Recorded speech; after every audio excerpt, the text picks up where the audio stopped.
गन्ध असते থেকে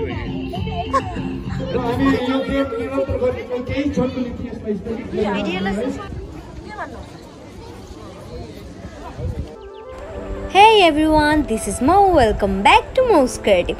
আমি আবার চলে এসেছি বিগত 4 থেকে 5 মাস পর। তো আমি এতদিন কেন ভিডিও শেয়ার করছিলাম না, তো সেটা নিয়ে আমি একটা নতুন ভিডিও শেয়ার করব তোমাদের সাথে।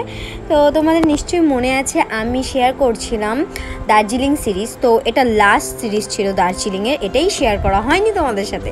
চলো এটাই আজকে শেয়ার করি। তো আমরা দার্জিলিং থেকে কিছুটা দূরে হোমস্টেতে থাকছিলাম। তো এখান থেকে চলে যাব আজকে শিলিগুড়ি। তো সকাল সকাল উঠে ব্রেকফাস্ট করে নিয়েছি, রুটি সবজি। আর এখানে পাপন আমাকে জ্ঞান দিচ্ছিল যে আমি এরকম খাবার তৈরি করতে পারবো কি না। মানে খুবই ভালো হয়েছিল, যেহেতু হোমমেড খাবার ছিল। তো খাওয়া দাওয়া খুব ভালো ছিল। তারপর খাওয়া দাওয়ার পরে আমরা ভাবছিলাম একটু বাইরেটা ঘুরে দেখবো। আর এটা হচ্ছে সেই বাড়ির একটু মন্দির।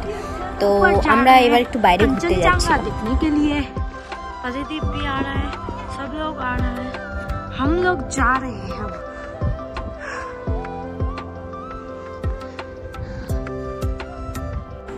সবাই মিলে উপরে উঠে এলাম। তো উপরে ভিউটা খুব সুন্দর ছিল, যদিও কুয়াশার কারণে তেমন একটা ভালো লাগছিল না। আর এখান থেকে কাঞ্চনজঙ্ঘা স্পষ্ট দেখা যায়, যেহেতু মেঘ কুয়াশা ছিল তো কিছুই বোঝা যাচ্ছিল না। আর এখানে সুন্দর দোলনা, বসার চেয়ার সবই ছিল। আর এই যে কুকুরটাকে দেখছো, এ হচ্ছে আমাদের বলতে পারো বন্ধু হয়ে গেছে। তো আমরা যতক্ষণ ওপরে ছিলাম ততক্ষণও আমাদের গার্ড দিচ্ছিল। নিচে আসার পরে ওকে একটা বিস্কিট কিনে দেওয়া হয়েছে, তো আমি ওকে খাওয়াতে পারিনি, আমার যেহেতু একটু ভয় লাগে। তো মিরিক যাওয়ার আগেই এই মার্কেটটা পড়ে, তো সেখানে একটু দাঁড়িয়ে আমরা চা খেলাম, মোমো খেলাম আর একটু রেস্ট করলাম। আর এই সাইডে একটু ভিউ এনজয় করছিলাম। তো এইবার আমরা শিলিগুড়ি যাওয়ার আগে ভাবছি মিরিক হয়ে তারপরেই যাব। আর মিরিক যাওয়ার পথে খুব সুন্দর চা বাগান পড়ছিল, সেইগুলো খুবই সুন্দর লাগছিল। আর এখানে এই দোকানটি এত ভালো লাগছিল, আর এখানে এত সুন্দর সুন্দর কালেকশন, কিন্তু প্রচুর দাম ছিল, যেহেতু হ্যান্ডমেড তো দাম তো একটু হবেই। আর পরে আমরা গিয়েছিলাম এই নার্সারিতে। এখান থেকে আমরা অনেকগুলো গাছ কিনে নিয়ে এসেছিলাম, কিন্তু একটাও বেঁচে নেই। আর তো কি করা যাবে, আর যেহেতু ওখানকার ওয়েদার আর এখানকার ওয়েদার খুবই ডিফারেন্ট। তো এই তো আমরা চলে এসেছি এরপর মিরিক যাবার রাস্তায়। আর এখানে না সুন্দর গান বাজছিল, তো গানের তালে তালে ভাবলাম আমরাও একটু নাচা শুরু করলাম।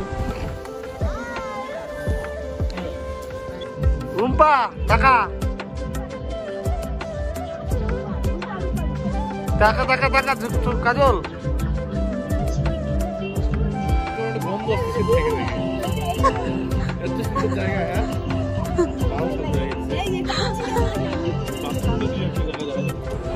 টোটাল মিরিকের ভিউ এটা।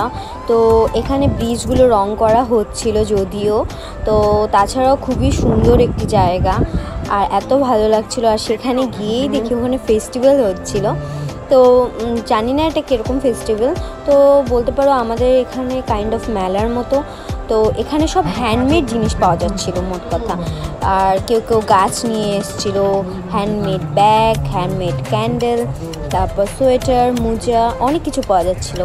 আর এখানে গান বাজনাও হচ্ছিলো, আর কি প্রোগ্রামও যেন হচ্ছিলো।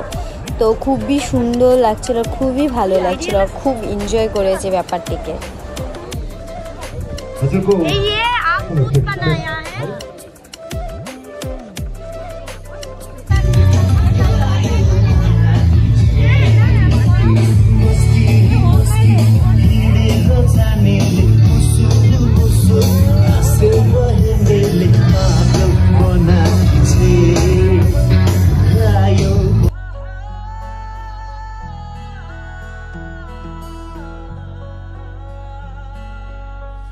এরপরে আমরা গিয়েছিলাম পাশে একটি বিল্ডিং ছিল সেখানে। আর সেখানে এত সুন্দর সুন্দর ফুল গাছ ছিল, আর এত রকমের ভ্যারাইটি ছিল, খুবই ভালো লাগছিল সেই জায়গাটা। আর প্রচুর পরিমাণে ক্যামেরার ফটো, মানে ক্যামেরায় তোলা ফটো ছিল সেখানে। আর চাইলে তুমি ওগুলো পারচেজও করতে পারতে। তো খুবই ভালো লাগছিল জায়গাটিকে দেখে। তো আমাদের এই দার্জিলিং ট্যুরটা এইভাবে আমরা কাটিয়েছি, এইভাবে এনজয় করেছি। দেখা হচ্ছে অন্য একটি কোনো ভিডিওতে। আর এখন থেকে আমি কন্টিনিউ ভিডিও দেওয়ার চেষ্টা করব, আশা রাখছি যদি সব ঠিকঠাক থাকে। তো দেখা হচ্ছে নেক্সট কোনো ভিডিওতে, ততক্ষণ তোমরা সুস্থ থেকো, বাই।